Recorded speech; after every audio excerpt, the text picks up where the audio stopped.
Olá, boa noite, como estão? Cá vamos nós para a nossa 381ª jornada de oração. Onde é que estão todos? Foram passear? Não têm mais nada que fazer, quer passear? Acho muitíssimo bem.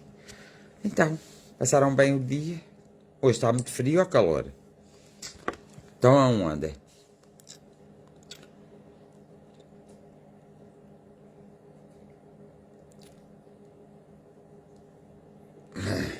Olá, Mónica Morato, um beijinho. Olá, Mónica Morato, um beijinho. Olá, Paulo Mendes, um beijinho.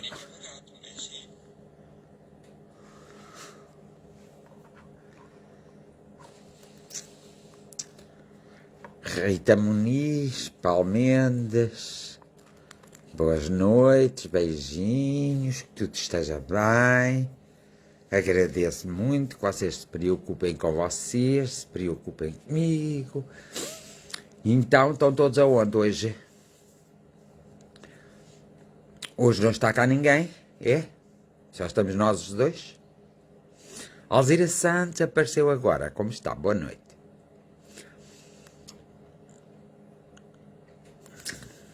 E pronto, somos os três. Os três é giro.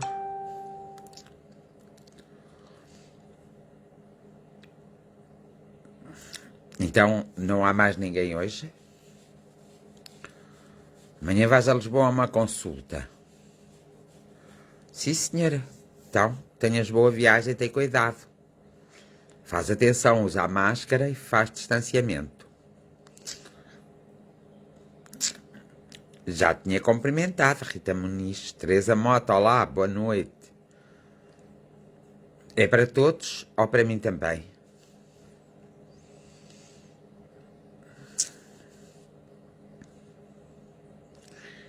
Então, foram para a feira da Golgã? Quem?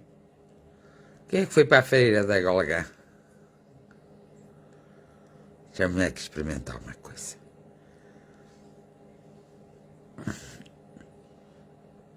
Os três são a conta que Deus fez, será?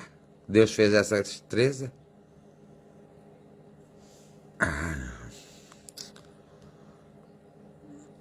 Não temos mais nada para fazer as pessoas. As pessoas foram para a Golgã. Isso é a feira dos cavalos.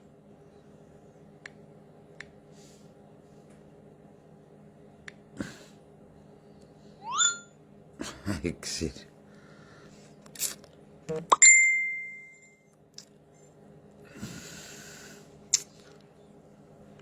Então, para todos e para si em especial. Está bem.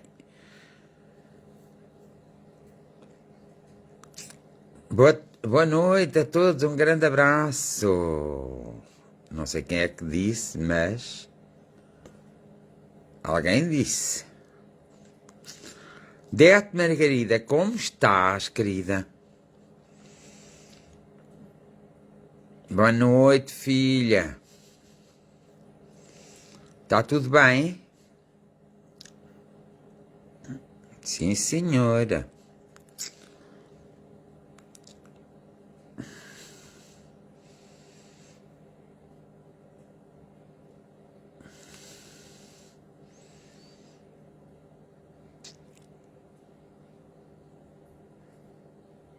Então, vamos cá dizer à vida como gostamos da vida.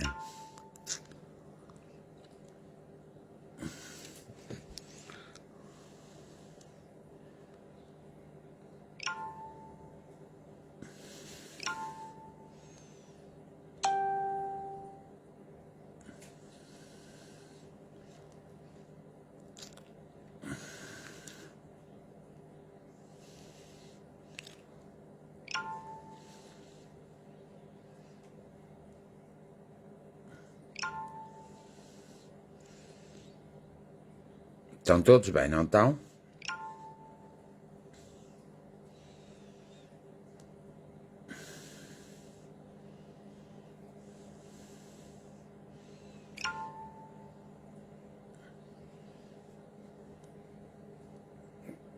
Quem é o Maurício?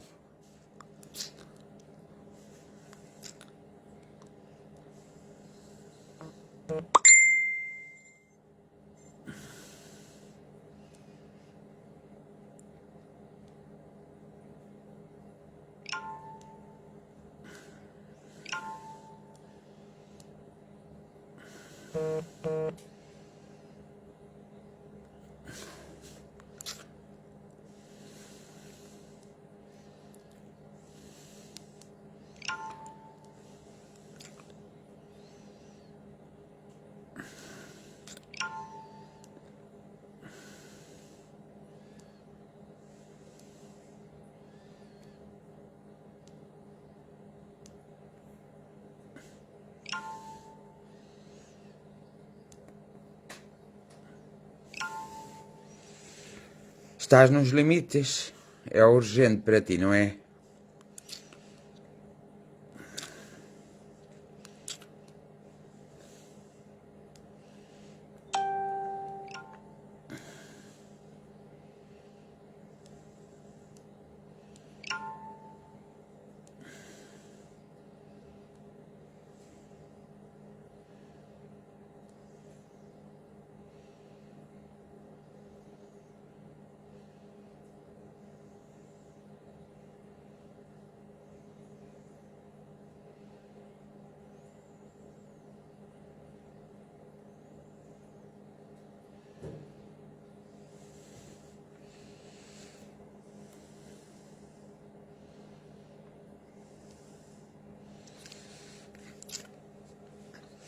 Então, já que nós andamos todos assim, olha, vocês têm visto o telejornal? É?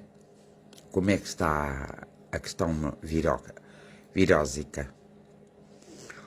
Um grande abraço para si, Lourdes, também. E para ti também, Isilda.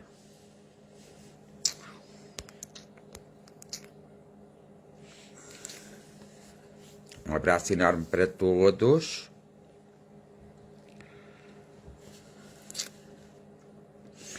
Às vezes nem sempre as coisas correm como nós queremos. Nem podemos andar por onde queremos.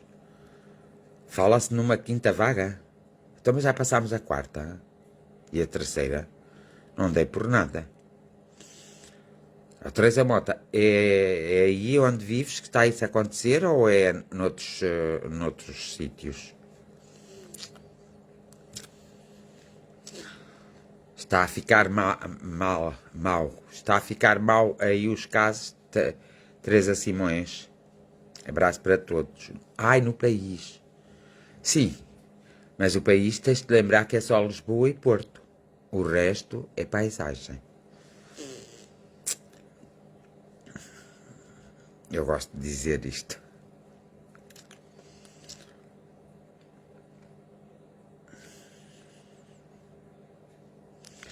Olá, Túlia. Há tanto tempo. Saudades. E Olinda, como vai?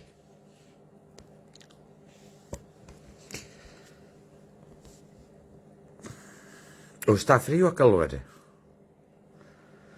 Eu bem faço perguntas para vocês responderem, mas vocês não fazem pergunta, não querem saber de nada.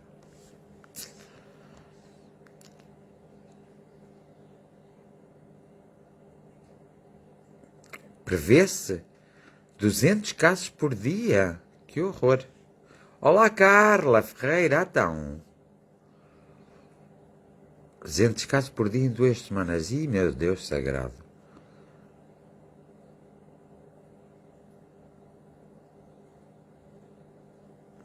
Ai, a China está a fechar tudo. Ai, é mau.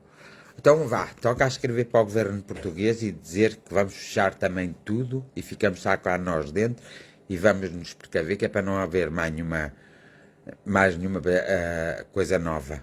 Olá, Celestina Antunes, está tudo bem? Tá?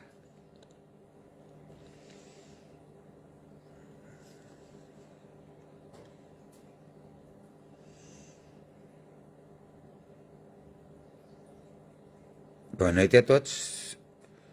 Maria de Souza, está frio. Está frio.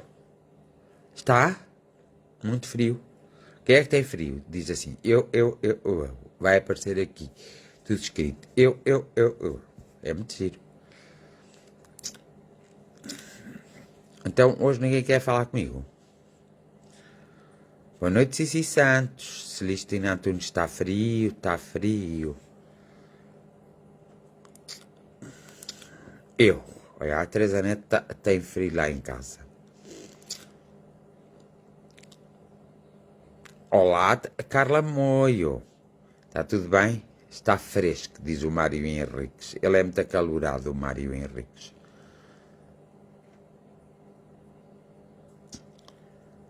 Eu quero falar consigo, diz a Carla Moio. Por aqui está muito frio. Diz a Lourdes Tavares, a Celestina Antunes diz que podia estar melhor, portanto também não está com muito frio. Só algumas pessoas é que têm frio. Carla Moio não tem frio ainda por cima.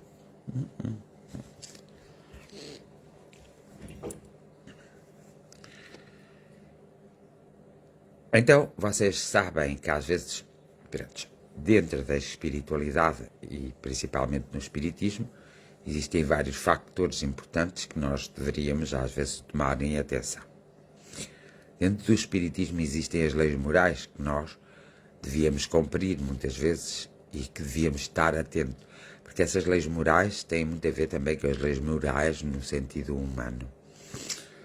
Então, é muito importante que cada um de nós, cada vez mais, tenha uma consciência de que tem que fazer alguma coisa por si próprio sempre e de que tem que adquirir alguns conhecimentos para, às vezes, encontrar uma resposta na sua vida. De todas as religiões e de todas as filosofias, que é o caso do espiritismo, que não é uma religião, é uma filosofia, uma doutrina filosófica, em todas as religiões e filosofias,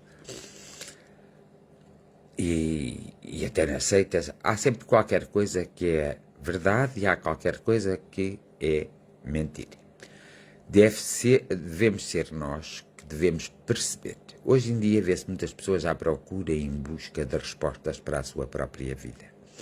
Utilizam todos os meios, alguns não são os mais assertivos, mas pronto, está no nível espiritual dessa pessoa e tudo bem.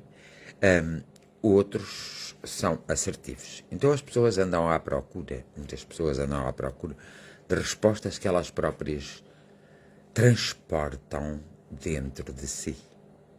Então elas procuram muitas respostas externas para ver se conseguem se identificar ou para ver então, e espero eu, que para ver se conseguem despertar e serem as melhores. Se tornarem melhores. Que é assim que se diz. Se tornarem melhores. Às vezes precisamos ter um determinado cuidado, porque depois nós somos, por natureza, seres. Gostamos muito de ouvir aquilo que queremos ouvir. Não queremos ouvir o que é melhor para nós. E é por isso que muitas vezes nós procuramos todos esses lugares, e hoje em dia pela internet vê-se muita oferta, quer de cursos, quer de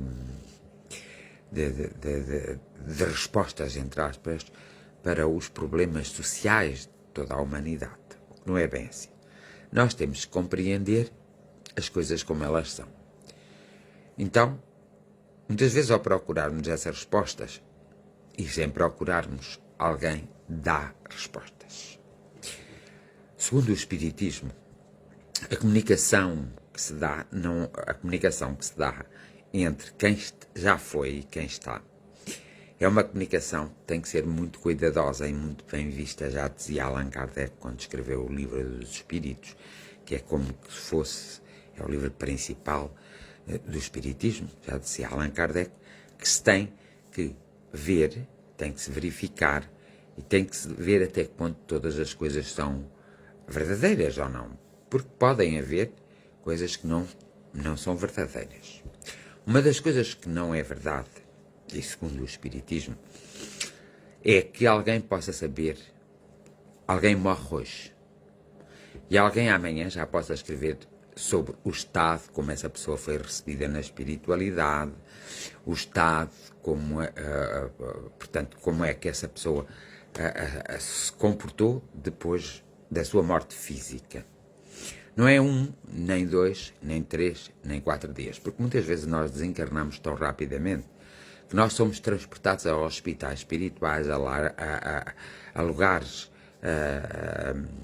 magnéticos, a lugares que não são físicos, onde vamos permanecer algum tempo e onde há algum tempo nem temos assim grande consciência que partimos, principalmente quem parte repentinamente, que partimos. E, portanto, vamos para esses locais, porque nós depois tornamos só energia, vamos para esses locais para quê? Para já, porque muitos de nós transportamos tudo para o outro lado e não podemos transportar, porque o que é da terra e que é do corpo, no corpo fica e na terra fica. Então, nós só temos que transportar os valores morais. São esses que temos que transportar. Transportamos a nossa inteligência, transportamos a nossa capacidade, mas também não podemos esquecer que vamos transportar o nosso ódio, a nossa raiva, o nosso rancor. Todas essas coisas nós vamos transportar. Só não transportamos as doenças físicas. Essas fazem parte do corpo, só vão connosco se atingirem a nossa essência.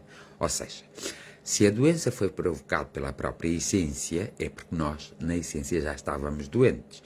Quando saímos do corpo, continuamos doentes. E é por isso que somos levados, somos encaminhados para lugares onde nós vamos ser tratados, onde nós vamos ser chamados à atenção, chamados à atenção, até às vezes por nós próprios, por meditação que nós fazemos na altura e onde nós nos vamos encontrar.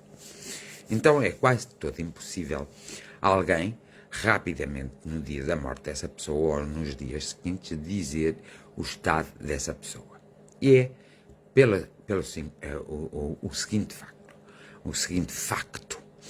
Diz o Espiritismo, alguns por ali, e se bem procurar de se encontrar, que esse é um período muito próprio, porque é um período de uma nova adaptação. Uma vez que tivemos muitos anos aqui na Terra, nós esquecemos-nos da nossa própria espiritualidade e esse é um período muito próprio em que vamos nos confrontar com a nossa própria espiritualidade, com o nosso próprio eu, com as coisas boas ou más que fizeram, com as questões que nunca conseguimos ver respondidas enquanto vivemos. Porque é que me aconteceu isto, porque é que aconteceu aquilo, porque é que aconteceu aquilo outro. Aí nós vamos ter acesso. Vamos ter acesso porque é que fomos filhos daquela mulher, filho daquele homem, porque é que integramos aquela família. Tivemos acesso antes de vir, esquecemos e depois voltamos a ter acesso depois de irmos. Mas isso tudo dista um tempo que nunca será menos de 30 dias.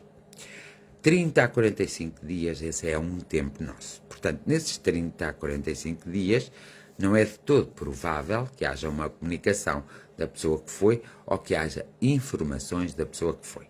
Só poderá haver, mas pelo respeito que existe pelo livre-arbítrio, que é muito maior esse respeito do lado de lá do que do lado de cá, como deves entender, portanto, nós só vamos obter informações aí passado 30 a 45 dias.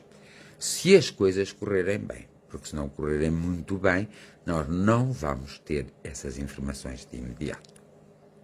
Por isso é que eu um dia vos disse que era bom que todos vocês vissem aquela novela A Viagem, porque essa é baseada mesmo nos estudos da doutrina espírita de Allan Kardec. Então aí podereis ver o tipo de oração que é usado, que agora, não é, nos tempos atuais, já é diferente, porque Allan Kardec também disse, nós estamos sempre em evolução. E o que é hoje pode não ser amanhã. Então, também se vê muito, quando nós pesquisamos e andamos por aí, vimos muito a falar de Francisco Cândido Xavier. Uns dizem que ele não foi bom, outros dizem que ele foi bom. Um homem, nota-se, foi bom pelo seu legado que deixa. E nota-se foi bom se, enquanto na sua vida deu provas da sua bondade, da sua humildade, da sua cordialidade sincera, se foi uma pessoa fraternal, se foi uma pessoa que se preocupou com os outros, se foi uma pessoa que deu algum alento aos outros, então nós, a partir desse princípio, nós percebemos que aquela pessoa era uma boa alma. Mesmo aqueles que fazem muito mal na Terra, eles deixam sempre alguma coisa boa, o amor. Não nos podemos esquecer. E nós não somos ninguém para julgarmos, seja lá quem for. Esteja a pessoa aqui esteja a pessoa do outro lado. Nós não somos ninguém para julgarmos. Nós temos que observar e temos que estar atentos. Às vezes as pessoas entram numa grande aflição quando acontecem estes desencarnos, não é? Pessoas conhecidas, pessoas das nossas famílias, assim, porque nós somos ainda muito pessoas pegadas às coisas que vimos, que sentimos, que vivenciamos. Não somos pegados ao subjetivo, à espiritualidade. Mesmo a nossa própria espiritualidade muitas vezes está adormecida e precisava de ser acordada. Então aí a nossa ânsia de quando alguém parte repentinamente ou quando vai partindo aos poucos, a nossa tristeza, a nossa angústia e a obrigatoriedade de nós fazermos luto. Nós temos que fazer luto. Também, numa relação entre duas pessoas vivas, quando a relação acaba, também tem que se fazer o luto do fim dessa relação. E o mal é que muitas vezes nós estamos tão obcecados com respostas e com explicações e com coisas que nos satisfazem que nós acabamos por procurar e acreditar em tudo o que vimos, em tudo o que ouvimos e em tudo o que nos é dito. Mas não é bem assim. Não é bem assim e muitas vezes nos enganamos e criamos até mal-estar para aquelas pessoas que foram. Quando alguém vai assim, o que nós temos que fazer é orar pela pessoa, para que ela se lembre do amor enquanto esteve na Terra. Se essa pessoa tem ainda familiares, filhos, assim, para que ela se lembre do amor que tinha por seus filhos, que tinha, porque isso não vai terminar assim de repente. Vai demorar um tempo a terminar. Então, nós, a melhor forma de ajudar não é comentar e não é espalhar coisas que não devemos espalhar. É realmente orarmos, silenciarmos, emanarmos energias criativas, energias pacificadoras, energias que possam ajudar essa pessoa a encontrar-se.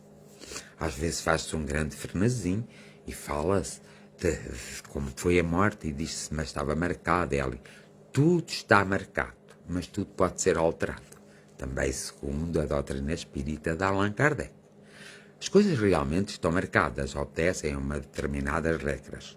Mas cada ser individual, depois de estar na Terra, pode alterá-las conforme a sua participação na sua própria vida e não na vida dos outros, pode muito bem alterar acontecimentos desagradáveis e pode criar acontecimentos bastante agradáveis. Isso já depende do conhecimento, porque nós estamos num planeta escola, segundo também a doutrina espírita de Allan Kardec, estamos num planeta escola, logo estamos para aprender. Às vezes, as pessoas que sentem mais a espiritualidade e mais o espiritismo devem ter cuidado com as observações que fazem a respeito desses assuntos e de outros assuntos. Quando não se sabe, eu aconselho sempre, quando não sei uma coisa, mais vale-me calar. E quando não se sabe, calamos-nos. O silêncio, às vezes, é a melhor forma de nós irmos entender determinados acontecimentos. E é por isso que hoje, nesta minha reflexão, eu só vou me referir mesmo à doutrina espírita de Allan Kardec. Ela nos indica, por exemplo, a lei da causa e do efeito. Toda a causa tem um efeito. Mas a física também nos diz isso. Toda a causa tem um efeito. Então, toda a causa tem um efeito, logo as nossas ações têm um efeito. Pode ser um efeito perverso, como pode ser um efeito muito positivo. Muitas vezes os nossos problemas na vida são causados por nós próprios. Nós é que abrimos a porta, por exemplo, a que na nossa atmosfera que nos rodeia, por exemplo, a alteração de uma aura, somos nós que abrimos a porta, a alteração energética nossa, somos nós que abrimos a porta. Por mais que as pessoas nos façam mal, se nós não abrimos a porta, não estamos em sintonia, desencontramos-nos. Não estamos ao mesmo nível. Agora, se nós pomos ao mesmo nível, nós encontramos-nos. E ao nos encontrarmos, evidentemente, que levamos com a trampa toda por nós e, ao mesmo tempo que levamos a trampa toda por nós sofremos. Mas nós não podemos acusar ninguém. Fomos nós que nos pusemos a jeito, como diz o povo. Nós pusemos-se a jeito. E a melhor forma é nós nunca nos pormos a jeito. Também sabemos, segundo a doutrina de Allan Kardec, nós sabemos perfeitamente que todo o mal tem uma mensagem e todo o bem tem uma mensagem. É preciso esmiuçar essa mensagem. E também sabemos que muitas vezes as pessoas que fazem mal ao bem não são tão puras nem são tão impuras. Estão a fazer o papel delas. Estão a desempenhar o papel delas. E isso é importante. Então, nós podemos perceber essas coisas todas se nós nos preocuparmos sobre a nossa origem, de onde nós viemos, porque nos encontramos aqui. Temos duas origens, é a material, que nós sabemos pela teoria de Dreime, ou é a espiritual, que nós sabemos pela filosofia doutrinária da doutrina espírita de Allan Kardec, e por outras variantes da doutrina de Allan Kardec que existem e não deixam de ser menos verdade. Apenas discordam nos pontos e concordam nos outros, mas têm o ponto em comum, que é a reencarnação. Eu venho e volto. É tão simples como isso. E por isso, nós o que é que temos que ter em consideração? Diz Allan Kardec numa das suas obras, e no Livro dos Espíritos também está, diz Allan Kardec que nós sempre seremos responsáveis pelos nossos próprios atos. Mas isso também nos diz a física. A física diz-nos isso mesmo. Cada ação tem uma reação. Portanto, há aqui um paralelismo entre a própria doutrina filosófica de Allan Kardec e a própria física, a própria matemática. Portanto, não é descabido de todo. Nunca nos podemos esquecer que Allan Kardec era professor e nunca nos podemos esquecer que era uma pessoa muito culta. Para que vós sabeis, ele, antes de escrever o Livro dos Espíritos e entrar nessa filosofia do Espiritismo, o Espiritismo já existia, não com esse nome, existe a espiritualidade, ele observou vários fenómenos. Foi através de observar vários fenómenos em vários pontos do mundo que ele, então, codificou, porque Allan Kardec é o grande codificador do espiritismo. Francisco Cândido Xavier foi uma pessoa que sabia ler e escrever, evidentemente, tinha a 4ª classe, ou pouco mais ou menos, trabalhava como outras pessoas, mas ele tinha uma grande forma de comunicação. Se a maior parte das vezes ele estava a comunicar bem, cabe-nos a nós, ou coube às pessoas que coabitaram com ele e que viveram na época dele, pronunciar sobre isso. As pessoas depois da época dele não têm que se pronunciar sobre aquilo que não assistiram. Esta razão, porque eu já vi muitas pessoas que eram médiuns e eram espíritas mesmo, e depois as outras pessoas espíritas, depois delas desapareceram, algumas ficaram com uma grande consideração e outras começaram a dizer e a apontar coisas que nos levariam a pensar que aquela pessoa até nem tinha sido médium. Ninguém tem a capacidade de definir o que é mediunidade. Por acaso, eu tenho aí, há muitos anos,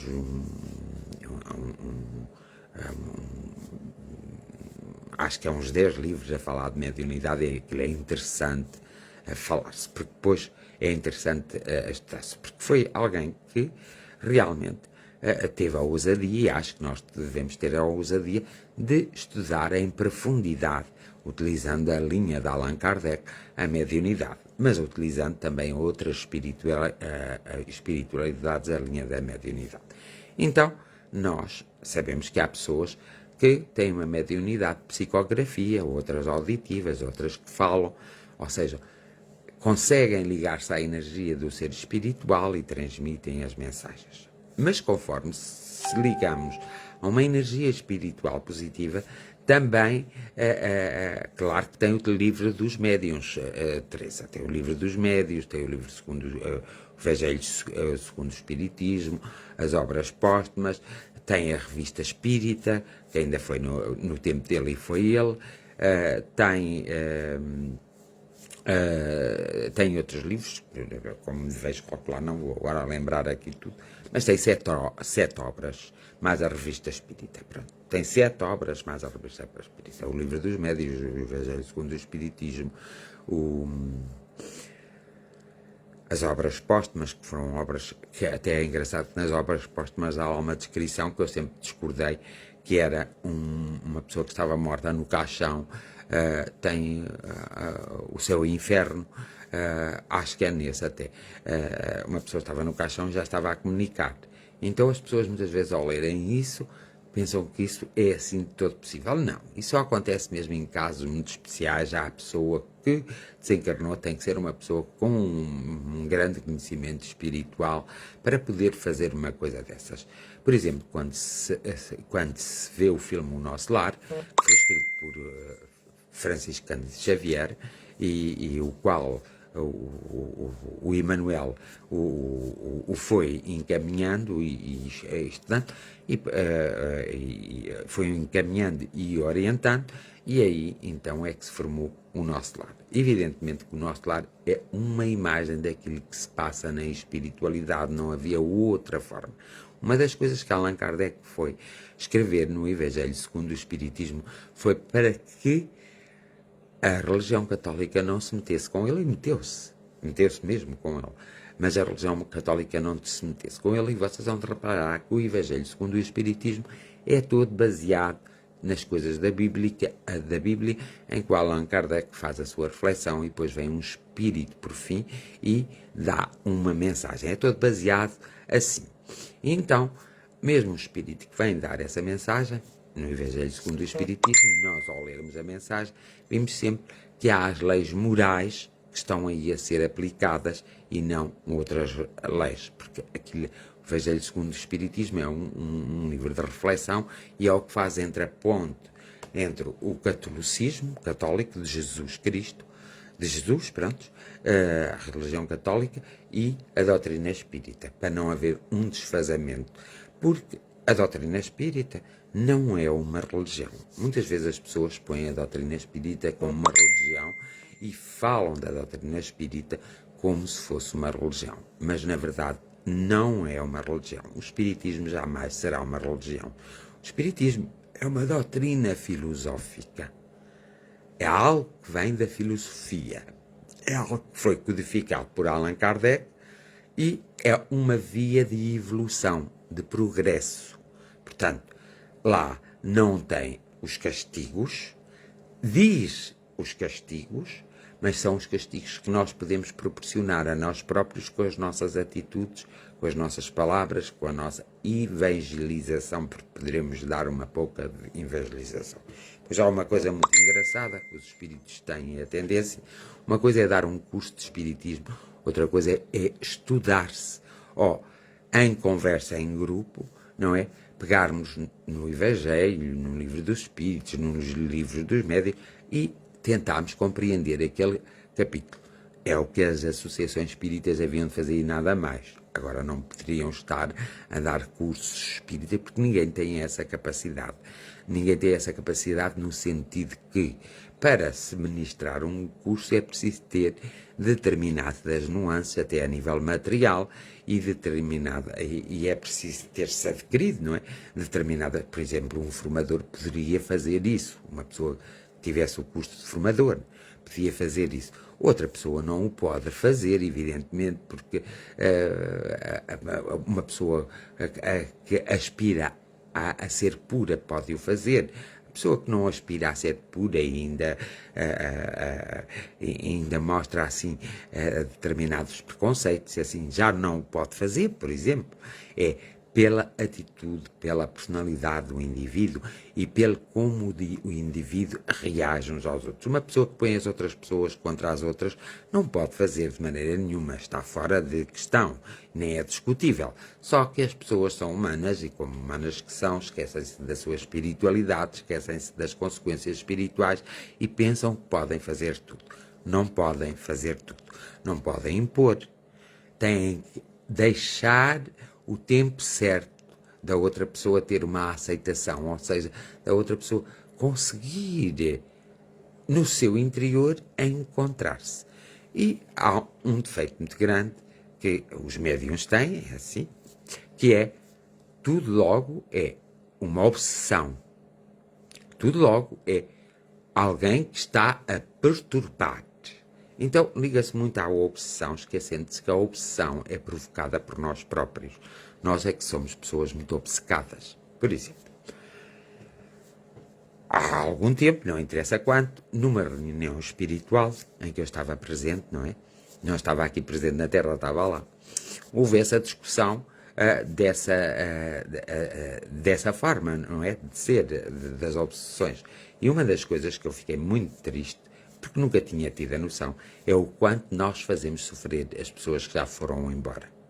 Nós dizemos que sofremos por causa delas, mas ao invocar o nome delas, ao estar sempre a visualizar que aquela pessoa é um obsessor e que está a nos obsidiar, ao falarmos, ao criarmos essa energia, nós provocamos sofrimento nessa essência, que já foi um homem ou uma mulher nesta terra e que partiu e que nós até conhecemos, e por isso nós às vezes dizemos assim, mas é o teu pai, é a tua mãe, é a tua avó, é o teu filho, é o teu parente.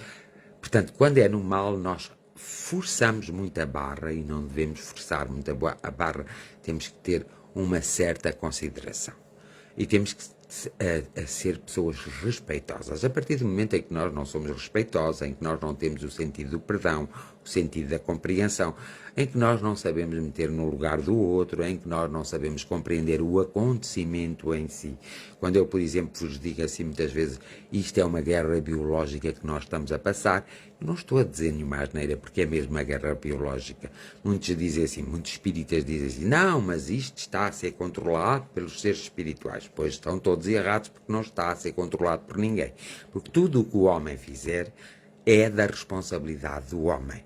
E os seres espirituais não se metem na responsabilidade do homem. Por isso é que existe o livre-arbítrio. Se existem assassinos, alguma razão houve para que eles viessem à Terra para que fossem assassinos.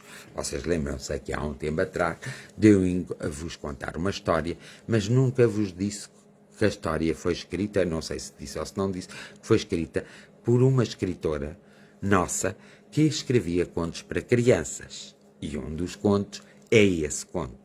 Então as grandes almas e as pequenas almas estavam reunidas e a pequena alma disse, mas eu não consigo perceber porque é que quando se perde alguma coisa na Terra, quando eles perdem lá alguma coisa, ficam tão tristes, choram e andam ali a anos a fios, com uma tristeza, com uma sombra tão grande a acompanhá-los. Não consigo perceber isso, não consigo perceber. Então as grandes almas que estavam reunidas com as pequenas almas, todos em reunião, uma das grandes almas virou-se para a pequena alma e perguntou, mas queres experimentar, né? Para poderes perceber? Porque só experienciando é que tu podes perceber. E a pequena alma disse, na sua bondade, no seu amor, sim, eu gostaria de experimentar. Então uma outra grande alma disse assim, eu vou-te proporcionar essa experiência, se todos estiverem de acordo. Todos se puseram de acordo, e então essa grande alma veio à Terra de propósito, com o propósito só de proporcionar a experiência à pequena alma. Então o que é que aconteceu a partir daí? As grandes almas começaram a fazer o plano da vinda à Terra da pequena alma. Então fizeram o plano e lançaram a pequena alma na Terra. Arranjaram-lhe uma família, um pai, uma mãe, uma família, e a pequena alma nasce. Mas, também em contrapartida, a grande alma também foi nascer. Mas antes do nascimento, a grande alma virou-se para a pequena alma e disse, eu vou-te proporcionar essa experiência, mas só te peço que não te esqueças quem eu sou quando eu te proporcionar essa experiência. Só te peço isso. Ok? Tu ficou bem. A pequena alma nasceu na Terra, desenvolveu-se, estudou, cresceu, até que um dia apaixonou-se por um homem bonito, interessante, por um companheiro, bonito para ela, podia ser feio para os outros todos. E até que teve um filho. Deu à luz um filho, um miúdo, e quando o miúdo tinha 10 anos, essa senhora, numa ida às compras, não é? Levou seu filho e quando veio, ao regressar a casa, aparece-lhe à frente um homem que, sem mais nem menos, tenta roubar as coisas e provoca a morte do seu filho. E foge. Mas ao fugir, essa mulher olhou para os olhos desse homem e por um lapso de tempo teve essa memória dessa palavra. Mas nunca te esqueças quem eu sou. É só isso que eu te peço. Portanto, nesse momento, a mulher percebeu o que era perder, a mulher vivenciou o que era ficar sem um filho, que é a coisa mais forte, é uma mãe ou um pai ficar sem um filho assim. O filho ser assassinado, ou, por exemplo, o filho ser cometido por uma doença e ficarem sem o filho, ou, por exemplo, vir um carro e atropelar o filho. Pronto. Mas naquele caso até foi com uma faca. E, portanto, esse homem deu uma grande facada e o miúdo morreu. Então ela ficou sem o seu filho. Aí ela compreendeu o resto da humanidade, porque ela nunca tinha passado por essa experiência. Mas mais um engraçado é que ela olhou nos olhos, bem nos olhos desse homem, e lembrou-se quem era aquele homem. Era a grande alma que lhe estava a proporcionar a experiência da perca, para que ela percebesse o que era perder, para que ela percebesse porque é que quando nós nos tornamos humanos, mas não deixamos de ser espirituais, sofremos tanto com a perca, sofremos tanto com aquilo que desaparece à nossa volta. E então, nesse momento, a pequena alma teve essa grande experiência que foi proporcionada por uma grande alma e que foi toda ela consertada. Mas não podemos esquecer que isto é escrito por uma escritora que tem uma certa mediunidade e ela escreve esta história para crianças. Portanto, não é com a dureza como eu vos estou a contar, porque é para crianças, mas o facto é que a história foi escrita assim. E, portanto, como ela tinha uma certa mediunidade nos livros em que ela escrevia para as crianças, ela era intuída a escrever, mas nunca assumiu a sua mediunidade e, portanto, é conhecida como uma grande escritora e não conhecida como uma grande médium. O mesmo aconteceu com Fernando Pessoa. Vocês acham que um ser humano tinha a capacidade de criar personagens tão elaboradas, com datas de nascimento, nomes, profissões, famílias? Não.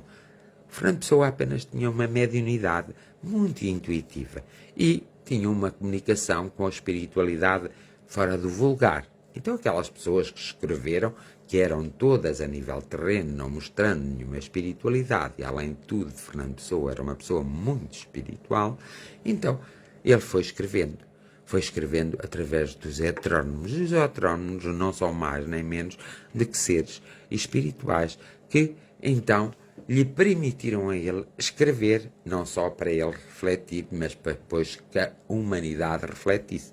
Então, como Fernando Pessoa tinha contacto com o paranormal, então o Fernando Pessoa foi dando sempre heterónimos, e nós dissemos que são os heterónimos de Fernando Pessoa, mas não passava simplesmente de seres desencarnados que chegavam ao pé de Fernando Pessoa, conversavam com Fernando Pessoa e ele escrevia as suas histórias. Só porque ele não tinha o conhecimento que era necessário consciente, porque inconscientemente na sua essência tinha, ele não poderia assumir aquilo como Francisco Cândido Xavier assumiu, por exemplo, que era alguém que fazia psicografia, que era ele, mas que era através do processo intuitivo e às vezes uma psicografia mecânica e escrevia os livros. E há muitos escritores que são assim, só não o assumem e ficam como escritores. Francisco Cândido Xavier assumiu em todas as suas obras, quando elas eram realmente escritas através da influência de seres espirituais. Há pessoas que o fazem, há pessoas que não fazem. Há pessoas que têm uma maior consciência. E nós vimos isso muito no teatro e no cinema. Nós vimos certos atores e certas atrizes que fazem o papel elas encarnam o papel de tal forma que elas próprias às vezes ficam muito confusas e fazem tudo direitinho. Isso não é mais do que a sua própria espiritualidade combinar-se com uma outra espiritualidade para realmente o papel ser perfeito. Por isso, às vezes, é interessante que nós tenhamos essa consciência. E é interessante que quando nós defendemos uma doutrina, nós saibamos os princípios básicos da doutrina que defendemos e não a transformamos. Não a transformamos para uma religião, não a transformamos como um castigo. Eu conheci muitos médiuns ao longo da vida que eles próprios diziam às pessoas que elas eram castigadas. Evidentemente que quem eram esses médiuns para poder dizer essas coisas? Muitas vezes era o próprio médium que depois era castigado porque não tinha que dizer. Um bom médium ou uma boa pessoa psíquica nunca deve criar a desunião, nem criar a desumanidade, nem instigar ao ódio, nem ser preconceituoso, nem dizer coisas que são verdadeiramente disparatadas. O seu comportamento também deve ser um comportamento exímio, não pode ser um comportamento fingido, aparente, tem que ser profundo. Tem os seus defeitos, os seus erros. Todos na Terra têm erros. Ninguém na Terra é puro. Nós vemos à Terra porque não somos puros. A pureza não se conquista na Terra. Mas a bondade e a humildade conquistam-se, trabalham-se e adquirem-se na Terra. A fraternidade, a própria fraternidade, é na Terra que se aprende. Porquê é que vocês pensam que os seres espirituais têm tanta necessidade de vir à Terra? Porque a Terra é o local onde se aprende, porque existe tudo. Existe o ódio e o amor. Existem o ódio e o amor na mesma pessoa. E é aí, nessa luta, que existem grandes experiências que o homem de outra forma não viveria. Quanto a esta guerra biológica, evidentemente que os seres espirituais estão muito preocupados com o que se está a passar. E muitas vezes eles não podem vir à Terra como seres espirituais dessa forma, da forma como muita gente pensa. Porquê? Porque há uma certa pureza na sua energia e a Terra não tem essa pureza. Isto era a mesma coisa que eu pedir a Jesus, como ser espiritual, que viesse neste momento à Terra. Ele não viria jamais. Porquê? Porque a nossa energia é demasiado densa e a deles é demasiado fluidificada e logo não dá para entrar, era um grande sofrimento. E porquê é que a gente faz a oração? Nós fazemos a oração para conseguirmos criar condições fluídicas de forma a que eles possam nos vir ensinar e possam nos vir, por exemplo, tratar, proteger, amparar, curar, possam fazer esse papel. Mas tudo isso é feito com uma grande subtileza, não é feito de rampão. Muitas vezes há pessoas que dizem, mas eu ouço barulhos na minha casa e vai lá tudo tão e tal, e todas essas coisas. Não, os seres espirituais que já não voltam à Terra, não voltam à Terra porque há outros mundos, porque em casa de meu pai há muitas moradas. Depois Allan Kardec explica no livro dos Espíritos porque é que em casa de meu pai há muitas moradas, ele faz a explicação, evidentemente. Então, o que acontece é que os seres espirituais não podem vir de rampão, mesmo aqueles que vivem na penumbra e na escuridão, na dor e no sofrimento, mesmo aqueles que são vingativos, que são verdadeiramente maus, como a gente lhes chamaria, mas eu chamo-lhes os pouco evoluídos e que muito teimosos, que não querem ter um grande conhecimento. Então, esses mesmo que têm, que não são fluídicos, têm uma matéria mais densa, esses podem descer rapidamente à Terra e perturbar-me a mim, a ti, a ele. Podem sim, mas para isso eu preciso lhes abrir a porta, porque se eu não lhes abrir a porta, eles não podem vir. Assim como nós estamos a fazer em oração, sempre, diariamente, para que abrimos as portas e para que conseguimos um caminho de luz efetiva para esses seres nos virem ajudar e ajudar o nosso semelhante, o nosso irmão, a nossa amiga, o nosso amigo, o nosso familiar que está doente. Nós temos que criar condições para que eles possam vir. Então, quando eles não podem vir, eles mandam os seus emissários, ou seja, são os nossos anjos da guarda, que estão mais perto de nós. Então eles mandam os nossos anjos da guarda, porque já são nossos anjos da guarda, para nos auxiliar. E é isso que faz o nosso anjo da guarda. Anjo da guarda é uma definição que eu lhe estou a dar e que muitas vezes chamamos os arcanjos, e outras vezes chamo mentor espiritual, e outras vezes chamo espírito já mais evoluído.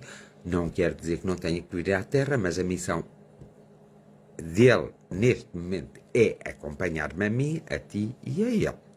Então, eles têm uma natureza menos fluídica, mas são pessoas, são seres espirituais com uma certa evolução espiritual. Mas, para ser mentor espiritual de alguém na Terra, não pode ser, por exemplo, estou-me a lembrar do espírito de São Francisco de Assis, imaginem. O espírito de São Francisco de Assis já não deixa a Terra há anos, séculos até. Não desce. Porque ele só desceria à Terra se houvesse uma missão específica, mas para isso ele não descia como espírito. Descia como muitos espíritos, muitos seres espirituais que são muito fluídicos, têm que fazer. É fazer uma nova reencarnação. E aí chama-se estão em missão. São criadas condições especiais para que essas pessoas venham à Terra. E elas depois vêm se comportar, esquecem vêm evoluídos, evidentemente, em todos os sentidos, trazem uma certa evolução fora do comum, fora do normal e fora do vulgar, mas vêm especificamente para aquela missão, não podem trazer o conhecimento. E muitas vezes eles esquecem-se de quem são. E para viverem uma vida completamente normal, sem muita dor, sem muito sofrimento, que causa quando nós viemos à Terra e quando nós estamos na Terra. E é por isso que eu hoje fiz esta reflexão, porque há algumas coisas que às vezes andam e que não são de todo verdade. A verdade é relativa. E, então, eu quis fazer esta reflexão hoje porque por várias vezes tenho visto nos acontecimentos a nível mundial muitos espíritas, que se dizem espíritas, da linha de Allan Kardec e de outras linhas, muitos espíritas a dizerem coisas que mais valiam estar calados. Porque isso traz muita confusão, descredibiliza a própria doutrina espírita de Allan Kardec. E ele teve um trabalhão enorme e fez experiências e usou o método das ciências sociais para realmente criar, ou seja, codificar os factos paranormais, o espiritismo. Por isso, vós que sois espíritas de verdade, tendes que ter muito cuidado, porque vós tendes uma maior responsabilidade que os outros, porque tendes mais conhecimento, deveríeis ter mais conhecimento. Então, quando um espírito condena qualquer coisa, quando um ser humano que é espírita condena qualquer coisa, tem que ter cuidado. Porque se está a condenar, quer dizer que ele ainda não passou pelo aquele processo. E se não passou, ele vai ter que passar. Se não for nesta reencarnação, para o fim da sua vida, no meio da sua vida, será noutra nova reencarnação. E aí, remetemos-nos ao budismo, que é a religião, e isso é uma religião mesmo mais antiga do mundo, e que ela trata de toda a parte espiritual, de tal forma mais pura, que realmente quem consegue ser budista de verdade tem uma pureza e uma felicidade de alma, coisa nunca vista. Portanto, quero com isto dizer, cada um no seu lugar, mas cada um tem que ocupar o seu lugar com consciência, com responsabilidade e com uma coisa que se chama, sabendo perfeitamente que aquilo que espalha é precisamente aquilo que vai colher. Mais tarde ou mais cedo vai colher. Então, eu prefiro estar numa outra forma, nem dizer muitas coisas, porque sei que aquilo que eu posso espalhar pode retornar a mim. Por isso, deixai de fazer mal aos outros, mas, sobretudo, deixai de fazer mal a vós próprios. E pensai, refleti. E se tendes curiosidade, só tendes que, então, ver as várias filosofias que existem da espiritualidade, outras que estão agregadas à própria ciência humana e começar a verificar porque é que a vossa vida deixou de ter sentido ou porque é que a vossa vida tem sentido e vocês ainda não descobriram que a vossa vida tem um sentido muito grande. Por exemplo, isto já não foi escrito por ninguém, é uma realidade que acontece. Um grande agricultor, grande, porque ele sabia tudo da agricultura, sabia tudo, portanto, da agricultura, e ele alimentava todo. Ele viveu num período muito mau, é que passava-se fome na terra, no país em que ele viveu, e ele então desceu nesse país porque sabia perfeitamente qual era o papel que ele tinha que vir desempenhar. E o agricultor é o que planta, semeia, trata da nossa alimentação. Portanto, tem um papel fundamental. Não é como agora, que fazem a alimentação e que fazem preços caríssimos, não vamos olhar para isso. Era realmente uma linha de ação que ele trouxe e, portanto, ele até foi criador de algumas transformações na agricultura. E esse agricultor esquece-se apenas de uma coisa, olha, não era católico, não era cristão, não era evangelista, não tinha nada, era assim meio ateu e não acreditava muito em nada, tanto se fazia como fazia. Mas esse agricultor, na altura em que viveu, esse agricultor proporcionou a que muita gente não morresse à fome, dando-lhes trabalho, é que eles queriam trabalhar, dando-lhes trabalho, criando situações para que as pessoas pudessem fazer o seu trabalho e pudessem ganhar honestamente o pão de cada dia. E ele foi mais longe, conseguiu incutir nas pessoas que era preciso mesmo trabalhar, que era preciso haver dedicação, que era preciso as pessoas terem respeito umas pelas outras, assim. Mas ele foi se esquecendo dele, tanto que esse agricultor nunca chegou a casar e nem nunca chegou a ter uma companheira e nem nunca chegou a ter filhos. Ele vinha de uma família, então, uma família que tinha grandes quintas e grandes lugares que podia. Por isso é que ele se dedicou à agricultura. Isto já foi no século passado, não foi no século passado, não no século XX, mas no século XIX, a história que eu estou a contar. Então, que não foi história, foi real. Esta foi real. Então, acontece que ele um dia morre. Mas ele tinha pessoas que o odiavam muito por ele ser muito persistente, por ele dizer, não, tem que ser assim, tem que ser feito assim. Então, esse agricultor, depois da sua morte, quase ninguém foi ao funeral dele, ninguém quis saber dele, assim. Mas havia umas quantas pessoas que o admiravam e que reconheciam nele um homem de bondade, de justiça, um homem de amor. Então, quando ele morreu, foram essas pessoas que foram ao seu funeral e que trataram do seu funeral, mas foram essas pessoas também que, a partir do momento em que ele desencarna, em que ele morre, se lembram de criar um grupo de oração para ele, porque ele não tinha sido católico, nem apostólico, nem romano, não tinha sido evangelista, nunca só ouvia aquele homem falar de Deus. Era uma das coisas que nunca ninguém ouviu falar de Deus àquele homem, nunca ninguém ouviu aquele homem falar de espiritualidade, nunca ninguém ouviu aquele homem falar da continuidade da vida, nada. Então essas pessoas, como algumas eram mais católicas, outras eram, portanto, cada um tinha o seu credo, a sua crença e a sua fé, acharam que o agricultor precisava de oração. Então começaram, a partir do momento em que ele morre, ou seja, desencarna, começaram a orar por ele. Acontece que ele não se apercebe que morreu. Então ele passou 3 anos, a nível terreno, não a nível espiritual, repare, que o seu mentor espiritual não lhe podia chegar, porque por mais que o seu mentor espiritual se chegasse a ele, estava junto a ele e falasse com ele, não havia recepção, ou seja, ele não o ouvia, o agricultor. Portanto, o mentor espiritual lá fazia o seu papel que tinha que fazer e mas não teve que esperar, porque por mais que ele fizesse e que a espiritualidade tivesse a fazer, o homem não havia maneira de acordar para a nova vida que já estava. Então, como foram estes 3 anos do agricultor? Foi tudo a passar-lhe pela cabeça, tudo o que ele fez, o que não fez. Faz conta que ele estava a dormir, estava a sonhar. Foi só. Então ele não saía daquele sonho. Ele não saía para a nova realidade. Até que um dia,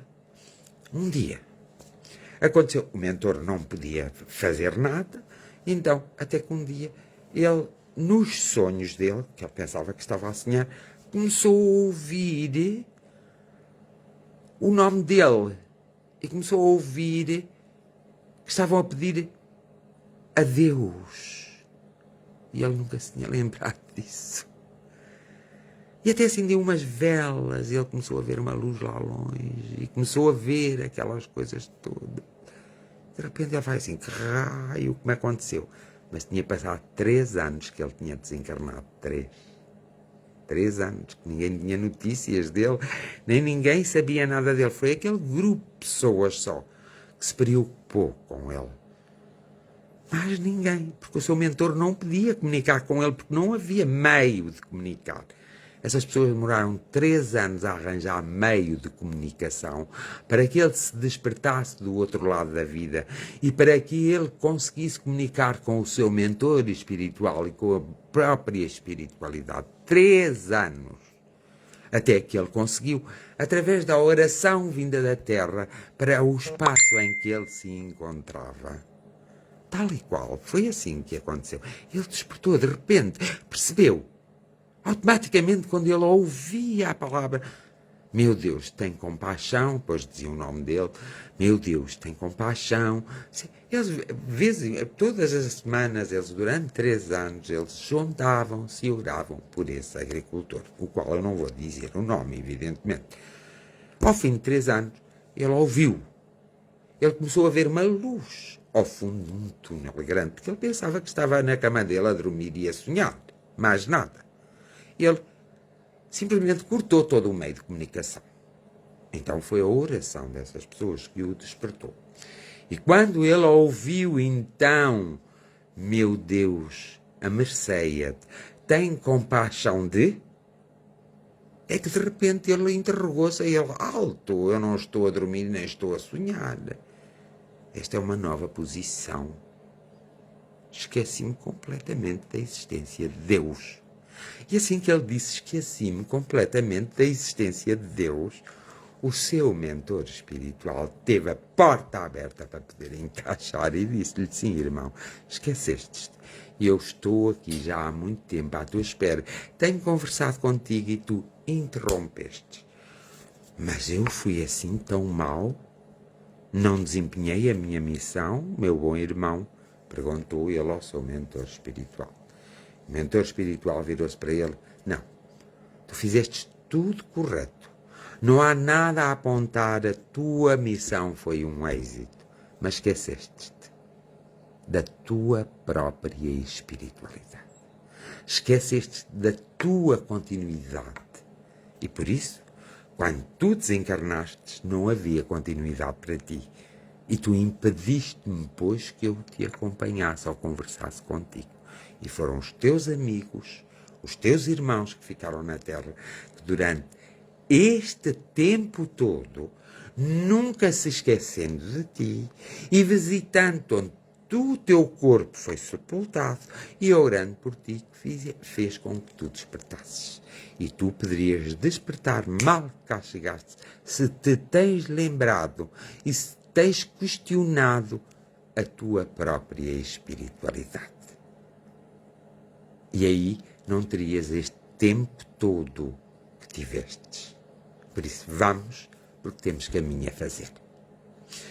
Isto foi verdade, foi verídico, é realmente algo estrondoso. No século XIX era normal isso acontecer, no século XIX era normal as pessoas demorarem muito tempo a reencarnar, no século XVIII também.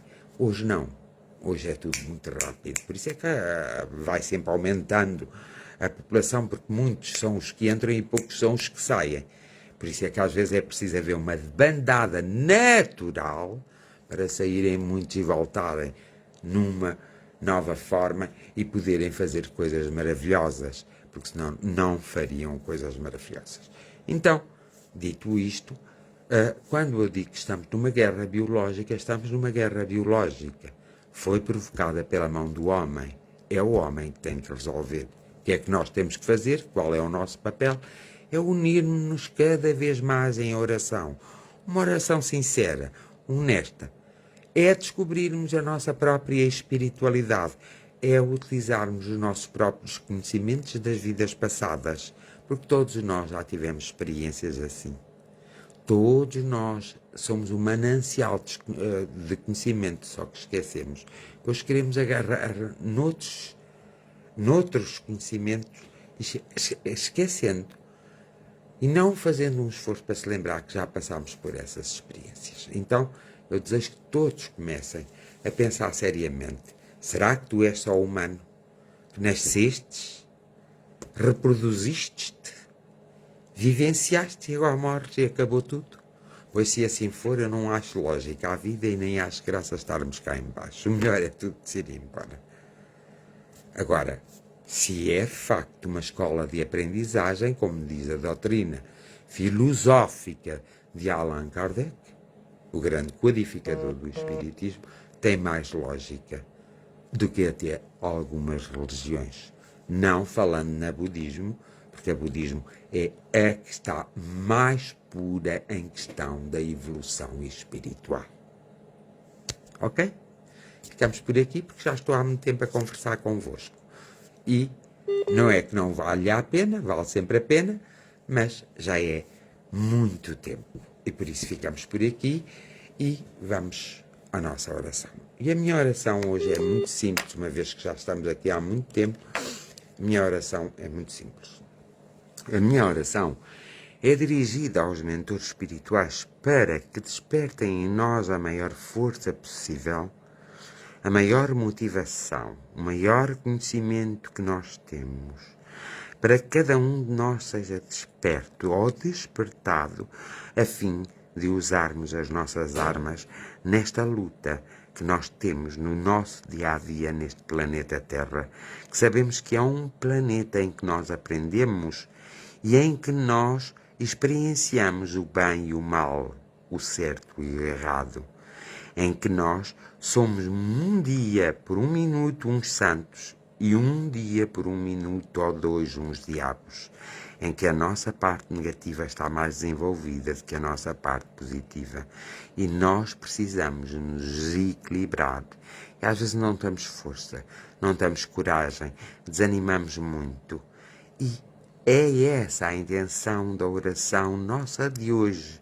É para que os nossos mentores espirituais, nossos anjos guardiões, nossos arcanjos, para que eles possam de alguma forma tocar a nossa mente, o nosso coração, a nossa essência, para que nós possamos despertar, para que nós rapidamente tomamos o rumo de nossas vidas e para que nós possamos consertar aquilo que está desconcertado. Muitas vezes mesmo nós não aceitamos a evidência, não aceitando a evidência e os factos, nós precisamos da vossa ajuda. Nós precisamos do vosso auxílio. Nós sabemos que vós não podeis carregar-nos às costas. Nós sabemos que vós não podeis curar a nossa teimosia, o nosso orgulho, às vezes o nosso ódio, o nosso rancor. Isso são todas tarefas nossas. Mas vós podeis nos abraçar. Vós podeis nos intuir. Vós podeis, com essa força maravilhosa, lançar-nos num novo caminho. E para que todos os homens, todas as mulheres e todas as crianças possam ter a mesma possibilidade uns e os outros em circunstâncias diferentes. Então, que todos vós, espiritualidade que está mais próxima da Terra e mais próxima de nós apelamos ao vosso amor para que tocais então o coração, a mente, o corpo e a intelectualidade de cada um de nós e o conhecimento.